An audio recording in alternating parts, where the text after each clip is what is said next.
Welcome to the Restaurant and Retail Marketing Flash Briefing. I'm Michelle Brisbois, your host. Let's get started. The consumption of alcohol on premise at restaurants has certainly changed through COVID. Restaurants have had to get very nimble and creative, and legislators and rule makers have had to loosen their grip on how we consume alcohol. And this is so that as food was consumed off premise during the pandemic, that sales of alcohol had to somehow be continued. So there's been some ongoing developments in many places where I live in Ontario. Some of the COVID rules around alcohol delivery with food have become permanent. And this just into Restaurant Dive.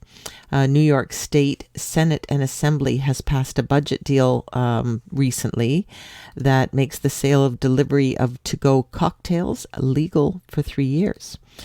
So the bill applies to restaurants and other retail license holders that sell alcohol on premise, requires customers to buy a substantial food item, and sales are limited to the restaurant's normal hours of operation. The budget deal will go to Governor Kathy Hochul for signing soon, but she is supportive.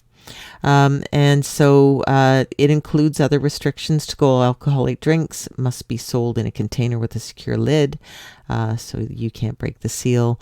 So this is something that was allowed to help through the pandemic, and then it came to an end. But now they're bringing it back for 3 years, and then presumably it can perhaps be made permanent. So they're easing their way into it. But interestingly, 16 states have contemplated similar legislative initiatives. So 16 states and the District of Columbia have permanently legalized to-go drinks. So changes are afoot. We'll talk to you tomorrow.